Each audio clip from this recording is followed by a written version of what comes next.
Girlfriend laughed when her friends harassed me. So I dumped her, and now she can't pay rent. This story is very meaningful. Everyone should hear it. Listen to Brian tell the story. I never imagined that a single moment of betrayal could unravel 4 years of my life in an instant. Yet, there I stood, frozen in the living room, listening to the laughter of people who had no right to mock what I had once poured my heart into. My fingers twitched at my sides, my throat dry. I wanted to say something, anything, but the words lodged in my chest, stuck beneath the crushing weight of humiliation. Lily was laughing. Her laughter rang out, light and careless, blending with the drunken giggles of her friends. Jenna, Cassie, Michelle, women I had tolerated for the sake of my relationship, now held my most personal words in their hands, reading them aloud like some cheap joke. Your lips, like waves against the shore, crash into me, drowning me in a sea of you, Jenna read, snickering. Cassie clutched her stomach, doubling over. Oh my God, Lily! You never told us he was such a poet. I felt sick. I had written those words for Lily when we were apart, when I missed her, when I thought she was the one person who would understand the depths of me. Yet here they were, turning them into a spectacle. I clenched my fists at my sides. Where did you get those? Lily waved a hand lazily, her cheeks flushed with wine. Oh, relax, Ethan. They were in my drawer. We were looking for a movie, and they found them. I took a step forward. So you just let them read them? Michelle, Lily's younger sister, smirked and leaned in. Honestly, Ethan, with the way you write about my sister, I wouldn't mind if you wrote me a love letter, too. The room erupted into laughter. My stomach twisted. Stop, I said sharply. But it didn't stop. Jenna reached out, running a finger down my arm. I can see why Lily's so obsessed with you. Maybe you should share a little of that passion with the rest of us. Cassie's laughter grew louder. Yeah, why keep all that romance bottled up? Ethan, we'd all love a taste. A hand brushed against my waist. Another ghosted over my towel just above my thigh. I stepped back abruptly, my pulse pounding in my ears. What the hell is wrong with you? Lily just waved a dismissive hand. They're just messing around. Lighten up. I looked at her. Really looked at her. She wasn't embarrassed. She wasn't apologetic. She wasn't even remotely concerned. She was enjoying this. She found this funny. 4 years together. And this was who she really was. Something inside me went cold. Without another word, I turned and walked out. Lily's voice chased after me. Oh, come on, Ethan. Don't be so dramatic. But I didn't stop. I walked out of the apartment and into the night, leaving behind the sound of their laughter. I didn't go back. Lily called me 17 times that night. She sent dozens of texts. At first, they were apologetic. Baby, come home. It was just a joke. Then they turned into demands. Where are you? Stop being a child and answer me. Then they turned bitter. So this is how you handle things? Running away like a coward? I turned off my phone. The next morning, I knew I had to face her. I wasn't going to let her turn this into something it wasn't. I wasn't going to let her gaslight me into believing I had overreacted. So I agreed to meet her at a cafe. She was already there when I arrived, sipping coffee, her nails tapping against the ceramic mug. She looked up at me, her expression unreadable. So you're finally talking to me, she said. I sat down, keeping my hands in my lap. I need to understand. Why? She rolled her eyes. Ethan, you're overreacting. They were just letters. No one got hurt. I stared at her, trying to process the sheer audacity of her words. No one got hurt? I repeated. Lily, you let them touch me. You let them talk about me like I was some object for their entertainment. She sighed, exasperated. They were drunk, It wasn't serious. I gritted my teeth. It was serious to me. She waved a hand. Look, I get it. You're mad. But it's not like I showed them anything bad. It was just poetry, Ethan. Romantic poetry. You should be flattered they liked it. Flattered. I leaned back, exhaling slowly. So you really don't see anything wrong with what you did? She frowned. I mean, if it really bothered you, I guess I could have stopped them sooner. But it's not like you ever told me I couldn't share them. I laughed. A humorless, empty laugh. I shouldn't have to tell you that. She stared at me, and for the first time I saw something shift in her expression. Fear. Realization. Because she understood then. She understood that she had pushed too far. Ethan, she said softly, her voice no longer dismissive. You're not really going to break up with me over this, are you? I looked at her for a long moment. I already did. Her breath hitched. But you can't, she whispered. Watch me, I said, standing up. Her hand shot out, gripping my wrist. Ethan, please, she said, her voice suddenly small. I can't afford the rent on my own. I pulled my hand away. That's not my problem anymore, Lily. As I walked away, I heard her call my name, but I didn't turn back. She didn't stop trying. She showed up at my mother's house that evening, standing on the porch, her eyes red-rimmed from crying. Please, she begged, just talk to me. I stood in the doorway, arms crossed. I already did. Her lower lip trembled. I'll fix it, okay? I'll make it up to you. I need you to come back. I shook my head. This isn't about fixing it, Lily. This is about respect. And you don't have any for me. Her face twisted. In an instant, the tears were gone, replaced by frustration. So that's it, she snapped. You're just going to abandon me? I'm leaving because you showed me exactly who you are. She let out a bitter laugh. You're such a... I closed the door. I blocked her number that night. And when she realized I was truly gone, when she realized no one else was going to pay her rent, she went online. She turned to TikTok, to Reddit, spinning a new story, one where she was the victim. But I didn't care anymore, because she had built her world around me. And now I was gone, and I wasn't coming back. Days passed, then a week, then two. At first, the texts and calls were relentless. When I blocked her number, she used different ones. When that didn't work, she messaged me through mutual friends. But I was done. I had moved most of my things out before we officially moved in together, so I only had a few boxes left at her place. I went to get them when I knew she wouldn't be home. My brother came with me, just in case. When I walked into the apartment, it felt empty in a way that had nothing to do with furniture. The couch we had picked out together was still there, but the place felt less like a home and more like a reminder of a mistake. There were still remnants of me everywhere. My books on the shelf, my extra sneakers by the door, the coffee mug I always used sitting in the sink. But none of it felt like mine anymore. I packed up in silence. My brother glanced at me. You okay? I exhaled. Yeah. But I wasn't. As I was taping up the last box, I saw them. My letters. Stuffed carelessly into a drawer. Some crumpled. Others folded haphazardly. I picked them up, flipping through them. All the words I had written for her. All the nights I had spent missing her, thinking she was worth every ounce of longing, and she had let them become a joke. Something inside me hardened. I didn't take them with me. I burned them. I took a lighter from the kitchen and stood on the tiny balcony, watching the flames curl around the paper, eating away at every word, every feeling, every memory.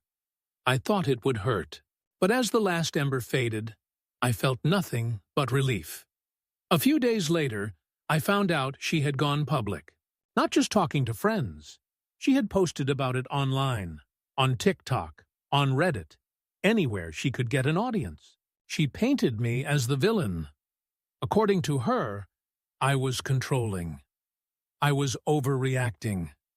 I was abandoning her in a financial crisis. She posted videos of herself crying, playing sad music in the background, painting herself as a victim of an emotionally distant boyfriend who couldn't handle a joke. The comments were exactly what she wanted. "Girl, you dodged a bullet. He sounds so dramatic, OMG. Men are so sensitive, Far." But then, some people started asking questions. Wait, why would you share private love letters with your friends?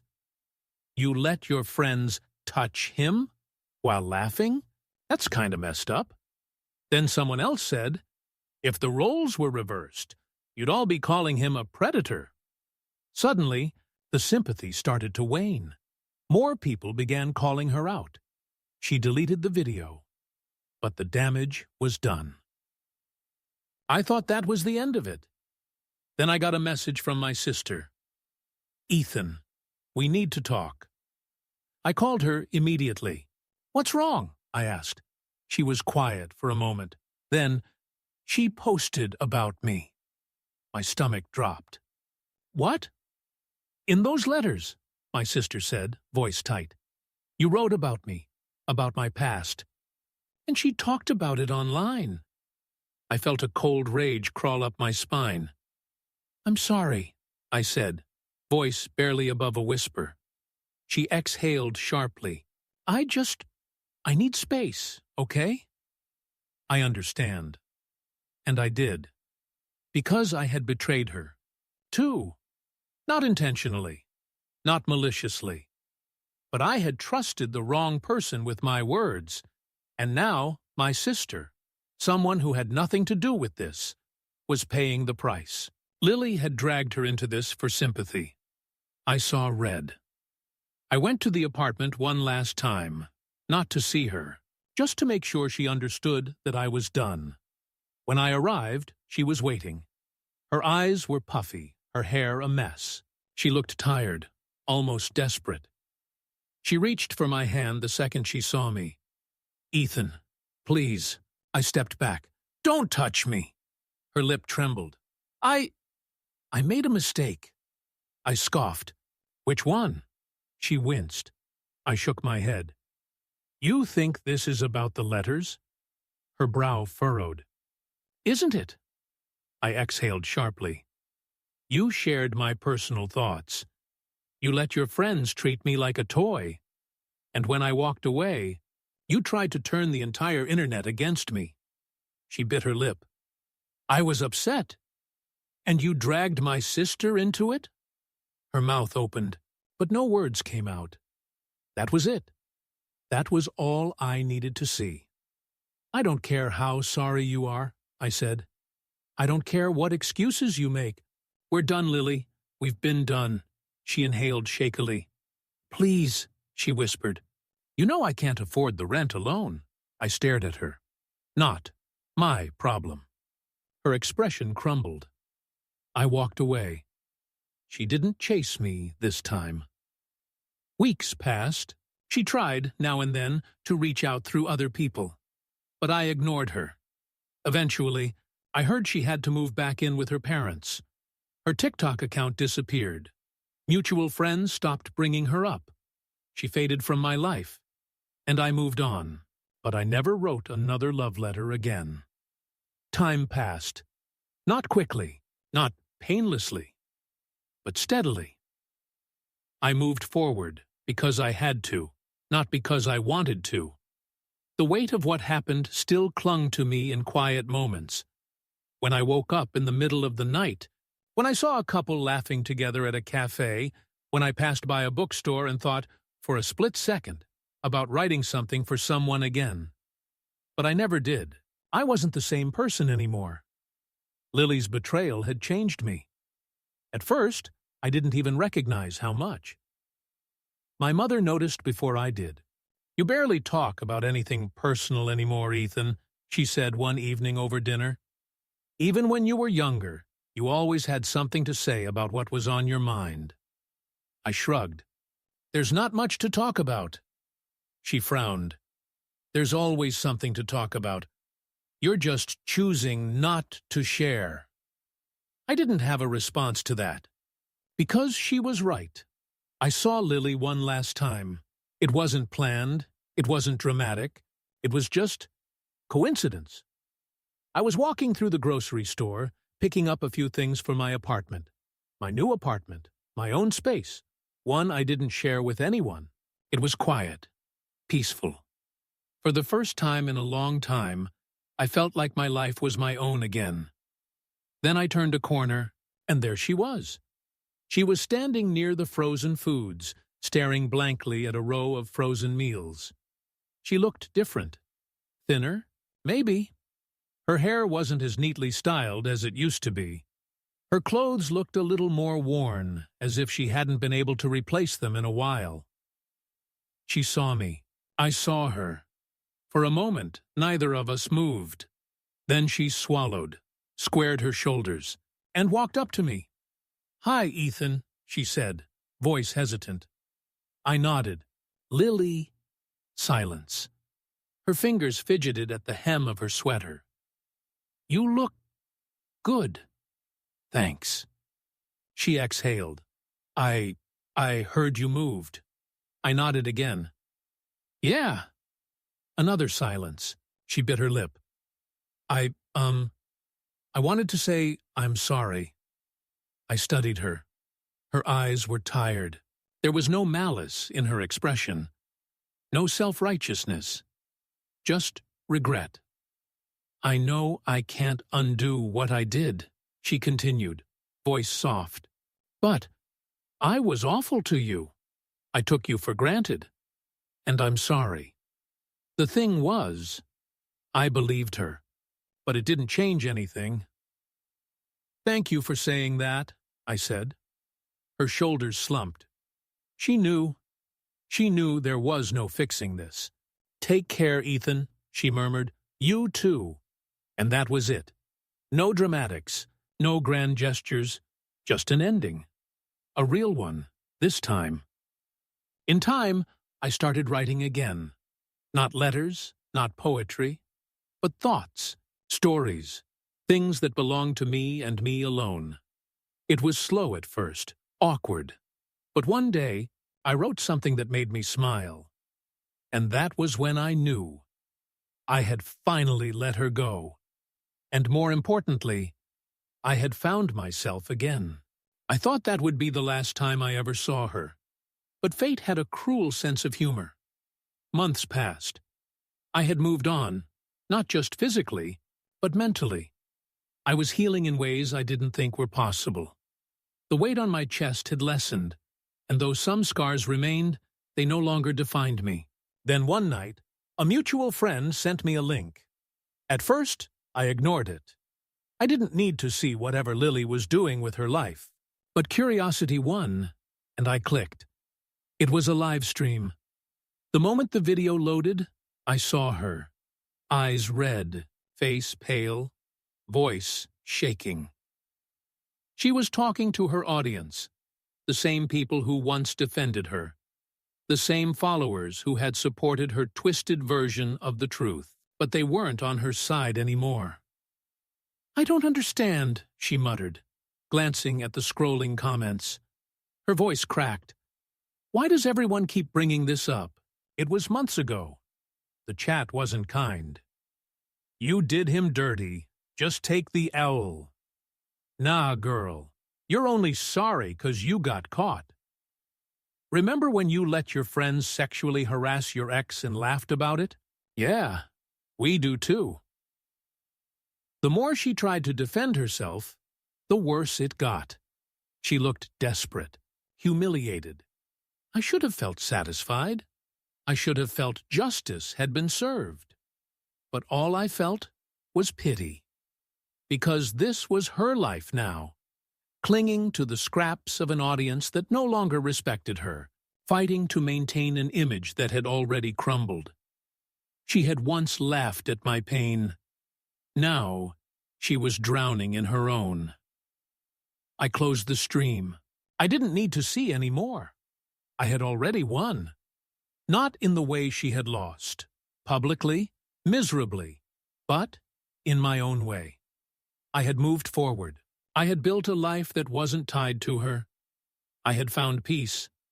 And she was still stuck in the past, trying to justify what couldn't be justified. Some people never change. Some lessons are learned too late. Looking back, I realize I should have seen the red flags sooner. But love has a way of blinding us, doesn't it? The real lesson here isn't about revenge or watching someone fall apart.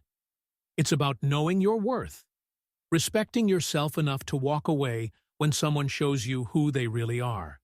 And to anyone reading this, if you've ever been in a situation where someone disrespected you, treated your love like a joke, made you feel small, remember this: they only have power over you if you let them.